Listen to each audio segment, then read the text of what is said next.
Salve galera, tudo bem com vocês? Vamos para mais uma videoaula. Dessa vez vamos falar um pouquinho sobre circuitos elétricos, certo? Nossa segunda aula. Irei fazer mais uma aulazinha sobre circuitos elétricos, tá?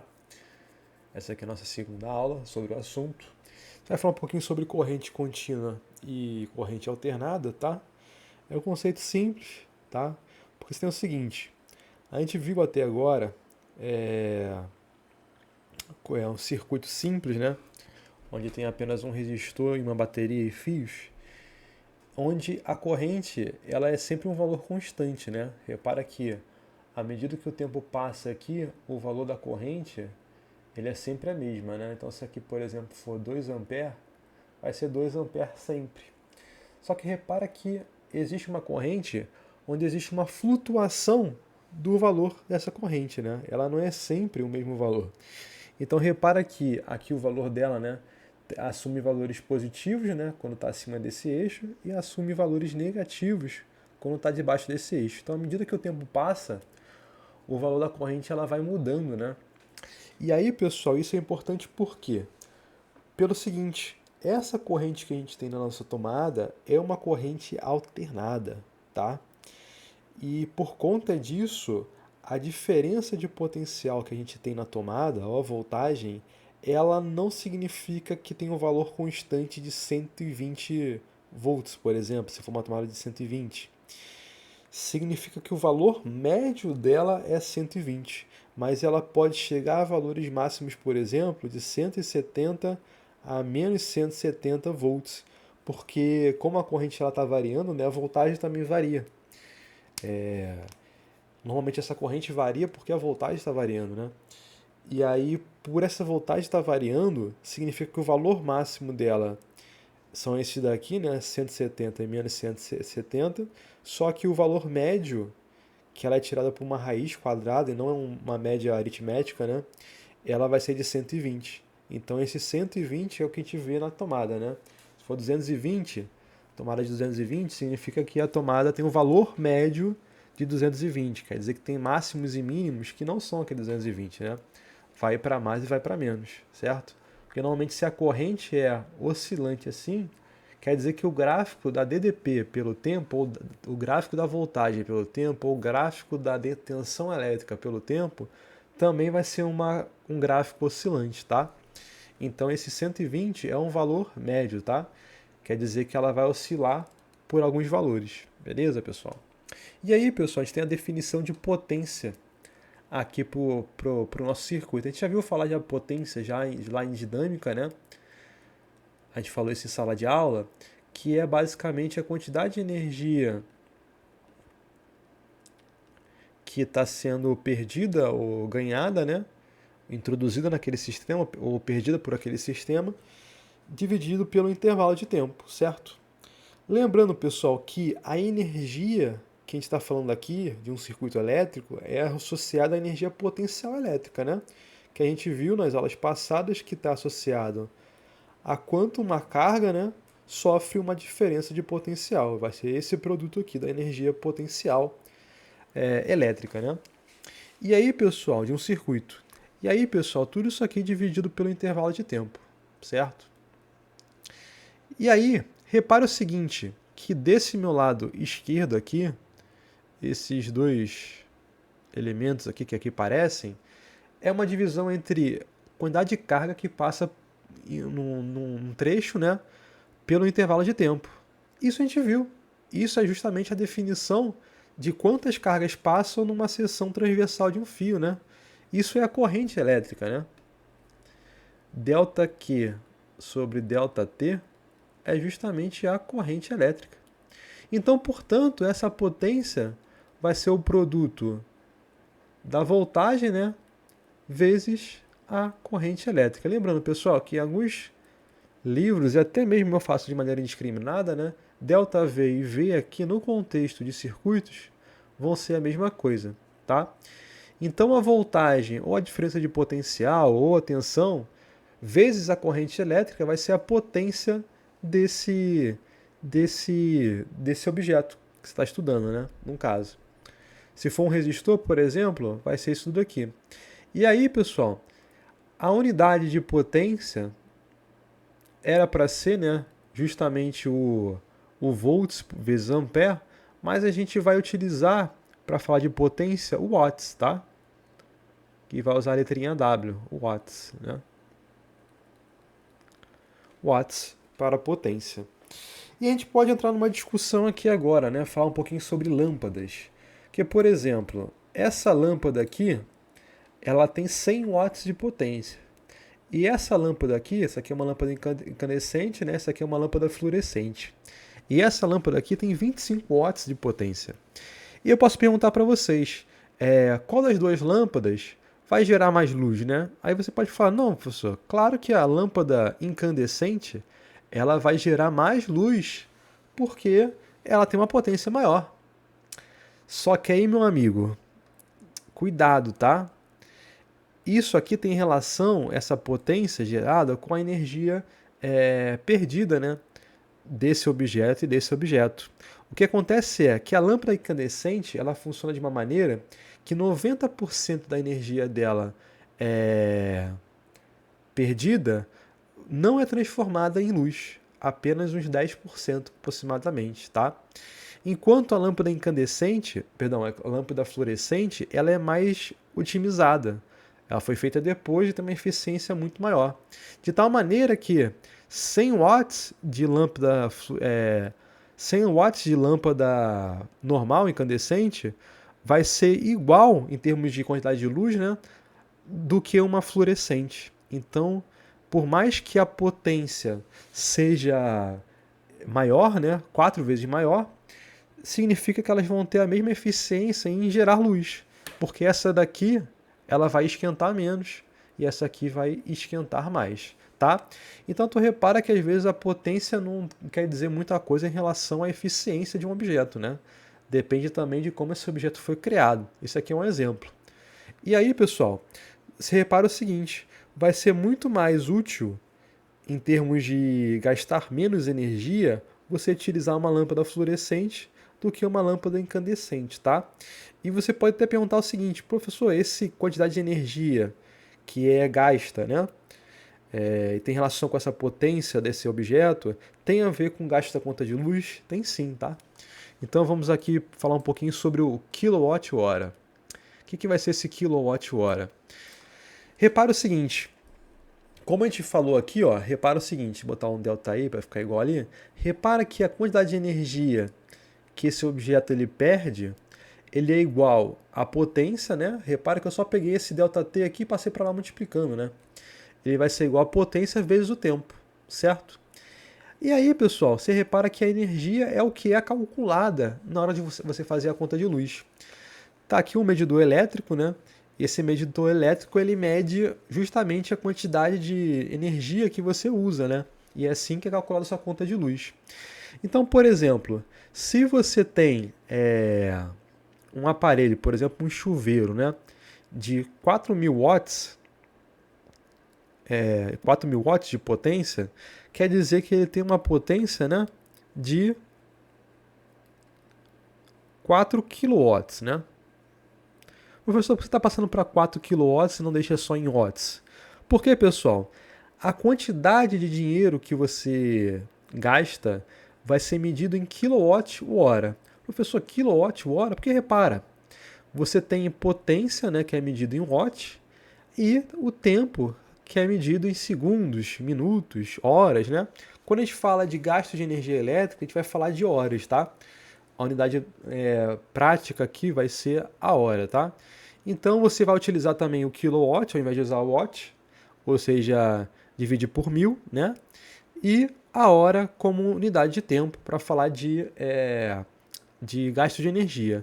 E repara que 1 kWh é igual a esse valor aqui em reais, certo? A cada 1 kWh gasto, né, você vai gastar 0,754 centavos, né? Então, nem centavos, né? 0,754 reais, 754 reais, né? Então, repara o seguinte, vamos fazer a conta então de um banho de meia hora, um banho longo, quanto você gasta de dinheiro por um banho longo, né?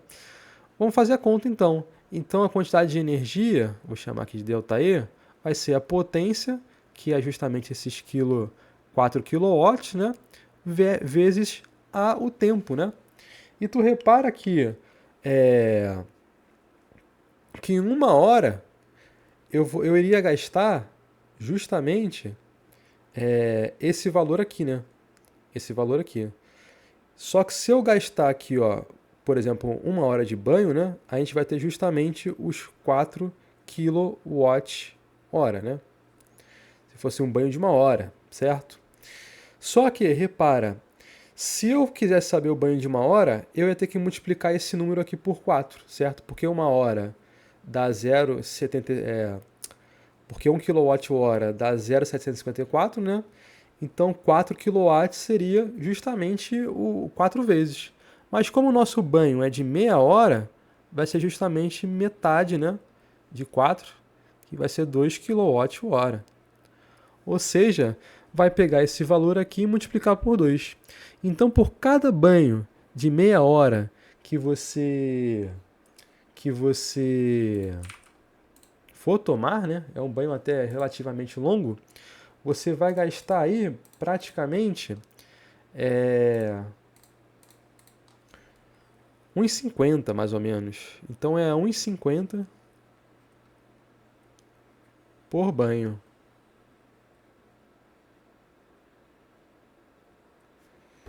Ficou esquisito aqui. 1,50 por banho. Então, R$1,50, né? Então, se você tomar banho todos os dias, né? E vamos imaginar que o mês tem mais ou menos 30 dias.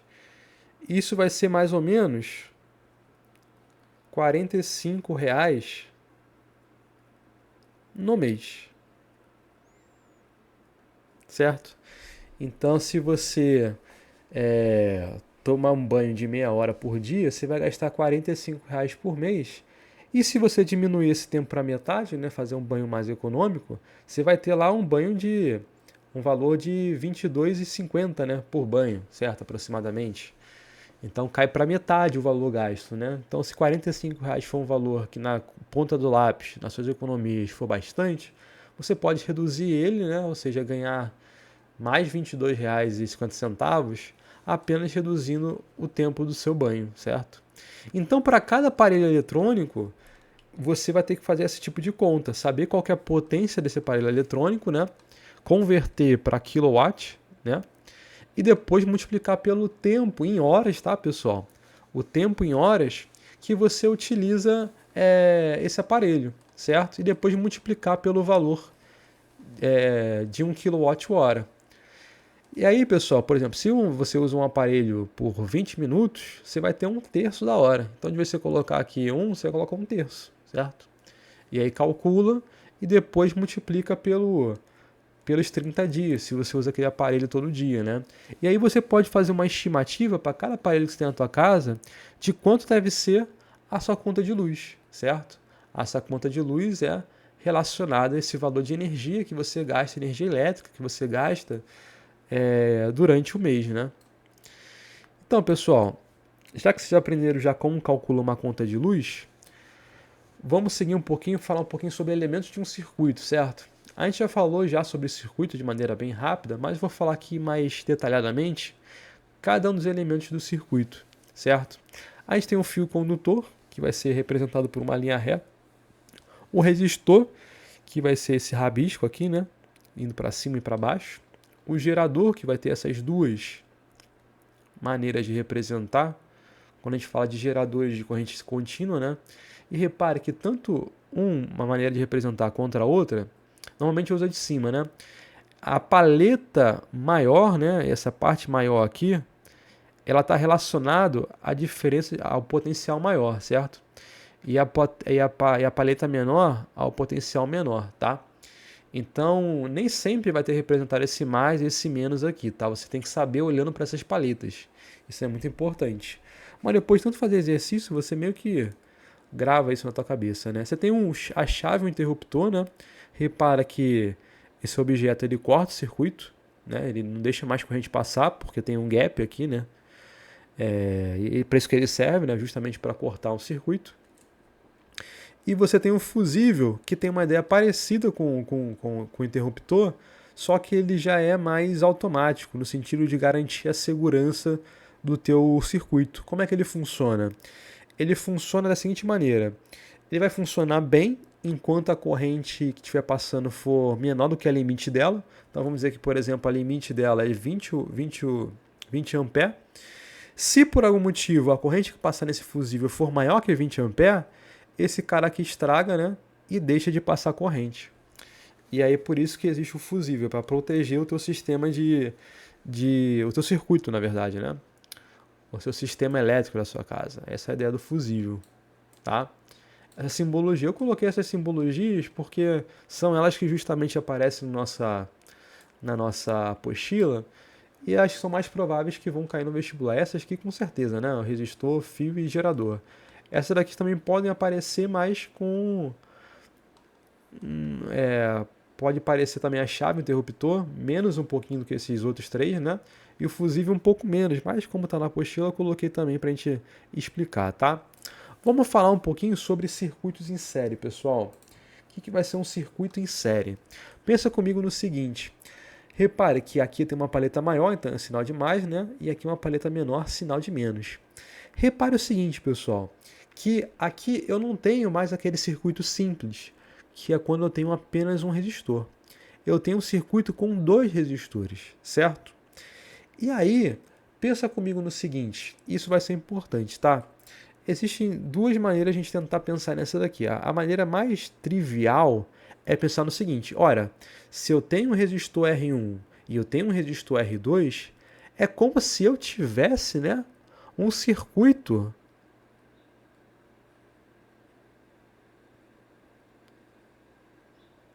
com um resistor só, cujo valor é R1 mais R2, certo?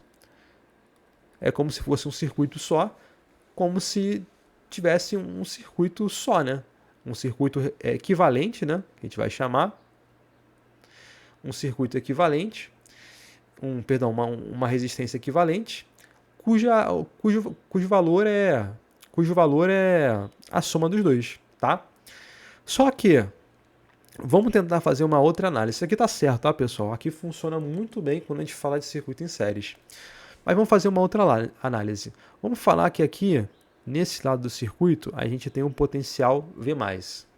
E no outro lado do circuito, a gente tem um potencial V-, certo? E como eu tinha dito, se você está num fio ideal, certo? Você não tem perda de energia, certo? Porque você não tem energia sendo gasta, sendo esquentada, aquele fio esquenta, nem nada do tipo, porque é um fio ideal, tá? Você só vai ter queda de energia quando você passar por um resistor, tá? E tu repara, então, que se aqui eu estou num fio ideal, eu só vou ter uma queda de energia, uma queda de potencial, a partir do momento que eu chego no resistor. Então, até aqui, todos os pontos anteriores desse fio vai ter um potencial elétrico igual a da extremidade aqui do gerador, tá? Todos esses pontos do fio vão ter o mesmo potencial, tá? Só que quando eu chego aqui, nesse cara, eu vou ter uma queda de potencial. E repara que o lado inverso funciona igual, tá? Todos os lados aqui na direita desse sistema aqui também vai ter um potencial V-, certo? Só que chega um momento que depois que você passa pelo resistor R1, existe uma queda, tá? Eu vou chamar essa queda aqui de VI, tá? Porque VI não sei, chamar de VI. E repara que aqui, como é um fio ideal também, eu vou ter VI até eu chegar do lado de cá. Então tu repara o seguinte, que daqui no meu circuito, nesse resistor R1, eu vou ter uma diferença de potencial que vai ser ΔV1, né? Que vai ser igual a V+, não, perdão, VI, né? Menos V+. Potencial final menos potencial inicial, certo? No R2 eu vou ter exatamente a mesma coisa, só que repara que o meu final agora é V-, certo? Meu potencial agora é V-. Então vai ser menos V menos VI, certo? E se eu somar os dois, vou chamar de ΔV total, eu vou ter VI menos V+, certo? Mais V menos VI, certo? Então repara que se eu somar os dois, eu vou ter justamente... O que seria somar os dois, né? Calcular qual que é o ΔV daqui até aqui, né? Qual que é esse ΔV aqui total, né? Então aqui tem o ΔV, que é o mesmo ΔV que está aqui, né? Mesmo ΔV que está aqui. E tu repara que eu tenho um VI negativo e VI positivo. Esses VI são cortados, né? E no final das contas eu vou ter V menos V+. Ou seja, eu vou ter um potencial que é justamente o potencial da fonte, né? Com o sinal trocado, né? E aí, pessoal, é igual, absolutamente igual a um circuito simples, certo? Esse ΔV aqui é justamente o ΔV, o sinal trocado, né?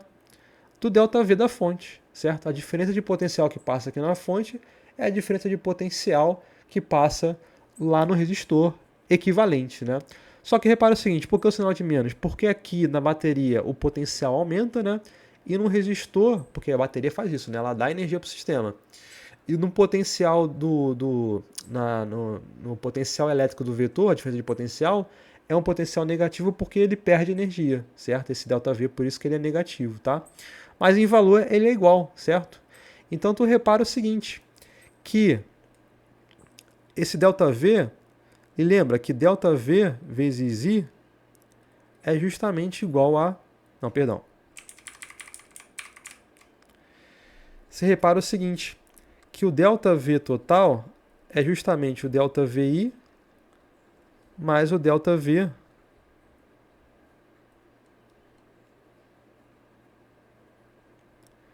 ΔV2, certo?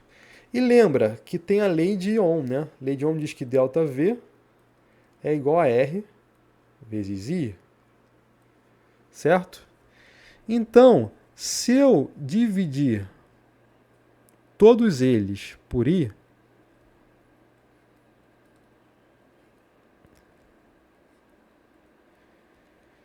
repara que se eu fizer passar esse R para o outro lado dividindo, eu vou ter ΔV sobre I. Repara que ΔV sobre I é a resistência, certo? E uma coisa importante você pode perguntar, professor, como é que eu sei que a corrente elétrica que passa aqui em cada um dos resistores vão ser iguais, né?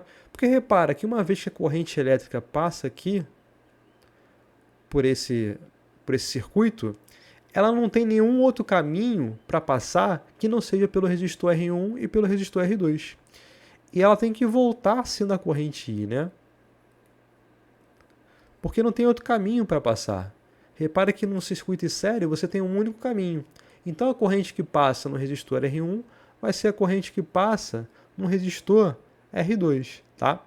Então você repara o seguinte, que se eu tenho ΔV sobre I e outros ΔV sobre I, quer dizer que eu tenho o seguinte, vamos botar aqui para o lado.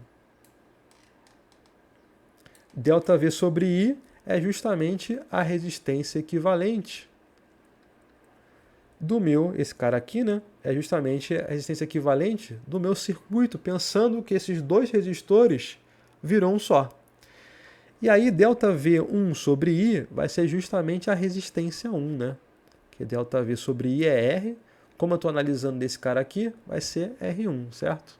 E ΔV2 sobre I vai ser a resistência 2. Então, de fato, você pensar que essa resistência equivalente à soma das resistências que estão no meu resistor funciona e funciona muito bem, tá? Vai funcionar e vai funcionar muito bem, tá? Porque repara que como não tem um caminho diferente para a corrente passar, essa corrente tem que ser igual em todos os resistores em um circuito em série.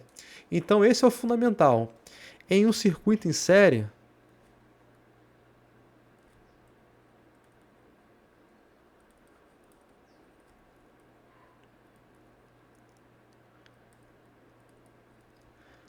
a corrente elétrica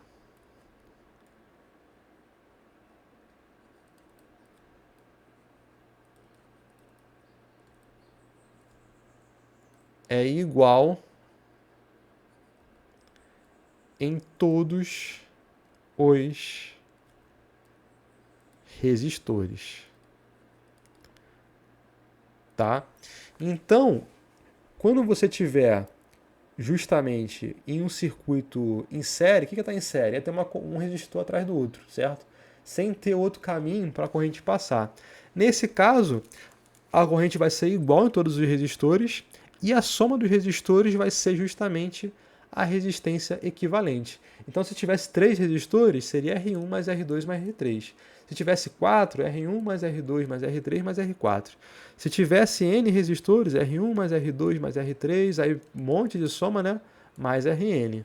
Então, é assim que você vai calcular a resistência equivalente de um circuito em série, tá? Agora, pessoal, entrando no contexto de circuito em paralelo, o que vai ser um circuito em paralelo? Repara que depois, aqui tem um potencial positivo e um negativo, né? Repara que essa bateria, ela fornece uma corrente. Só que essa corrente, pessoal, ela tem 2 caminhos para passar, né? Eu vou chamar esse caminho aqui de I2, certo? E esse caminho aqui de I1, só para ficar com o nome parecido com os resistores, certo? E aí depois I1 vai descer aqui, né? E depois I1 vai se juntar de novo com I2. E no final vai ter I de volta. De tal maneira que I é justamente I1 mais I2, tá? Então tu repara que agora, no circuito paralelo, eu tenho opções diferentes para eu conseguir passar a corrente elétrica. Existem caminhos diferentes, certo? Quando eu tiver caminhos diferentes para passar a corrente, eu tenho justamente um circuito em paralelo, tá? Cuidado para você não achar que o circuito em paralelo tem só essa geometria aqui fechada, né? Como se fosse apenas 2 fios que estão em paralelos. Aqui é necessariamente, mas às vezes os fios não podem estar necessariamente em paralelo, um em relação ao outro. Eles podem estar um pouquinho mais inclinados, né? Um pouquinho mais tortos, mas o importante é ter caminhos diferentes para passar essa corrente elétrica, tá? E esse caminho vai fazer surgir 2 correntes, tá? I1 e I2. Beleza? E como é que a gente faz agora para achar essa resistência equivalente? Será que eu consigo montar agora, portanto, uma ideia igual ao outro? Que eu consigo pensar esse circuito aqui como esse circuito tendo uma resistência equivalente? Será que eu consigo pensar isso? Vamos pensar no seguinte, pessoal. A mesma ideia de antes. Aqui a gente vai ter V+, aqui a gente vai ter V-. E repara, pessoal, que no meu fio eu não tenho nenhum resistor até aqui, que a gente vai chamar de nó, né? Quando a gente tem 2 fios se encontrando. Então, se eu não tenho nenhum resistor aqui, aqui ainda é V+. E até chegar aqui, pessoal, também é V+. E repara que se eu subir, ao invés de ir para a direita, eu não tenho nenhum resistor. E aqui vai continuar sendo V+. E aqui, portanto, na extremidade do fio, do resistor, vai ser V+, também, né? E o mesmo funciona do lado inverso, né? Aqui vai ser V-, do lado de cá vai ser V-, e aqui nessa extremidade vai ser V-. Então, tu repara o seguinte, pessoal, que a diferença de potencial, tanto do circuito do resistor R1 quanto do resistor R2, eles vão ser iguais. Olha que interessante. Quer dizer que elas vão ser iguais. Então, pensa comigo no seguinte. Vamos falar aqui um pouquinho sobre a ideia da corrente elétrica, né? Como a gente falou, a corrente elétrica vai ser total, né? Vai ser I1 mais I2, certo? E de novo a gente vai utilizar aquela definição que a gente fez antes, né? Qual definição? Que é a definição da lei de Ohm, que ΔV, ou apenas V, né? É R vezes I. Então quer dizer então que o meu I vai ser ΔV sobre R, certo? I vai ser igual a ΔV sobre R. Uma coisa importante, pessoal, repara que a diferença de potencial é igual tanto nos resistores quanto aqui na bateria ou na fonte, certo? Essas três diferenças de potenciais aqui vão ser iguais. Então repara que I é igual a ΔV sobre R, certo? Então, onde tiver I, eu vou colocar ΔV sobre R. Na minha resistor 1, eu vou ter uma corrente I1 passando, né? Que vai ser também ΔV sobre R1. E no meu resistor, na minha corrente 2, eu vou ter também um ΔV sobre R2, certo? Repara, pessoal, o seguinte, que esse R é resistência equivalente. Então, como todas as resistores têm ΔV, tem a mesma diferença de potencial nos seus terminais, significa o seguinte, que eu posso aqui matematicamente cortar todos eles. Então eu tenho que a resistência equivalente, num circuito em paralelo, vai ser igual a essa soma esquisita aqui, certo? Para eu encontrar o resistor equivalente, eu tenho que fazer essa soma esquisita aqui. Não tem jeito, tá, pessoal? É uma soma mais difícil do que uma soma do resistor equivalente do circuito em série, certo?